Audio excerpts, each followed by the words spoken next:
Like I say, I wouldn't trade it for anything. Not $2 bazillion. The problem is that it never goes away. It's always right here. There isn't a day that I don't. There isn't a day that I don't have some sort of thought related to that. Not not in a bad way, but just like most of the movies I watch are, I call them love stories because I love to see the explosions and all that kind of stuff. That's what I watch. It's what I read for entertainment. Um, it's almost like I have to in order to, because when you have oh, I got PTSD. My company commander said if you were in combat, basically by definition you're going to have PTSD. Done. That's it. And and that kind of keeps you on edge. It it provides you a different, well, I won't say a different perspective, but your tolerance of, for lack of a better phrase, bullshit is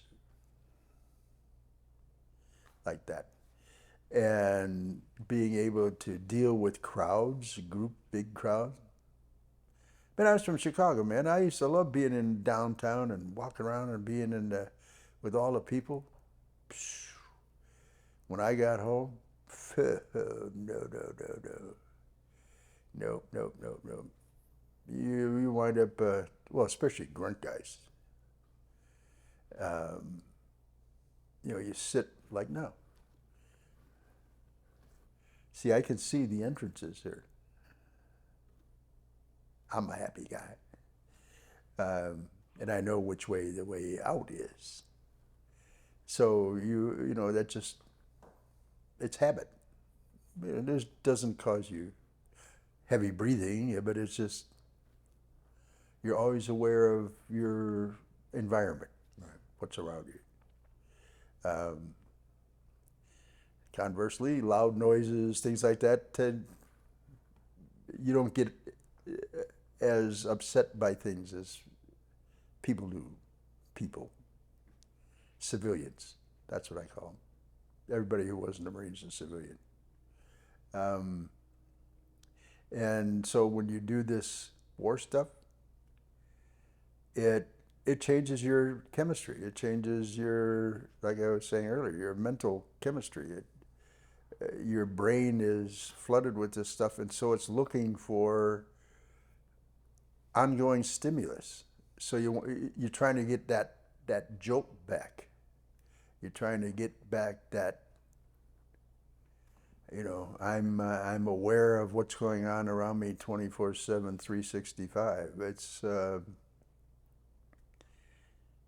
It's wearing, but it's also somewhat addicting apparently, and because that's what the chemicals in your brain do, is make you crave that kind of something. And it's like no, I don't know if I should say this for visual purposes, but seeing how people react to, uh, well, 9/11, for example. The way all the civilians were running and screaming and trying to get away, and oh my God, and yet the fire dudes went in. That's us. We don't turn to shit when things get uh, flaky. And that is one thing I really bothers me about civilians, how wussy they are as a class. And it's not a particularly good feeling. It's not one I would recommend people having, but it's not hard to look down on them as, well, you haven't got what it takes to You haven't got what it takes. And you never know. That's it. You never know until the shit gets hot. How are you going to act? What are you going to do? Now, if you've had training, that's helpful. But there are still going to be some people that turn to poop. Now, I never saw that with any of my guys. I got to say that. I never saw any Marines in any combat situation lose it. Lose it in a freaked out, scared sense. Lose it in another way? Yes. But not that. Now, I know that I'm not making a blanket statement and therefore all Marines never did that. No, that would be stupid. Because all Marines aren't infantry guys, for one thing. And shit, not everybody's wired the same. But you don't, things that people get excited about, you just don't, it doesn't move your bubble. And that's kind of a drag, because you don't share the same excitement they do about life. It's all like that. And because you've been so inured to stimuli, external stimuli, that it takes a ton to get your attention. I mean, really.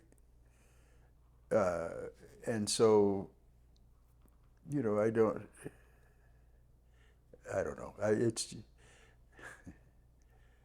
I get looked at askance by my lack of response to certain circumstances because I'm like, yeah, okay.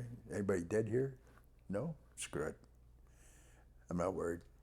I'm not anything. I'm not going to get excited about this. We got to, always, you have to just, kind of keep your wits about you. Like they taught us at OCS. He said, you're in a jam, you don't know what to do. Somebody asks you what to do, tell the first guy yes, next guy no, go back and forth. Shit, you'll get it right. If it isn't right, they'll figure it out. So that way at least you're moving, you're doing something.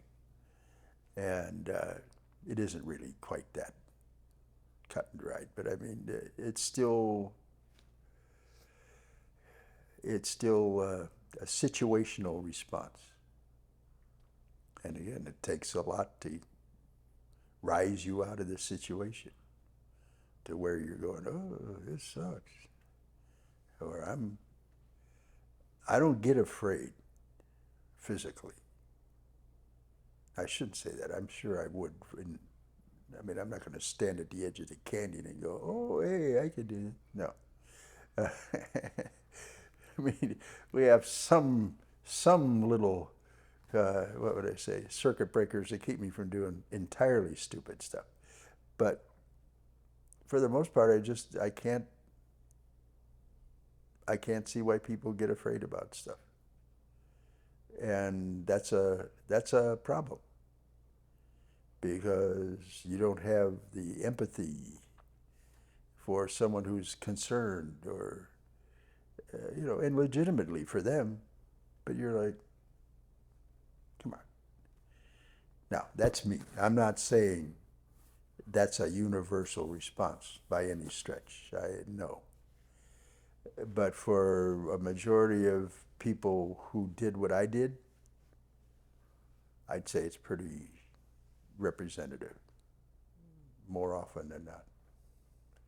And it's a PTSD thing, but it's also a experiential thing. So, yeah, PTSD sucks.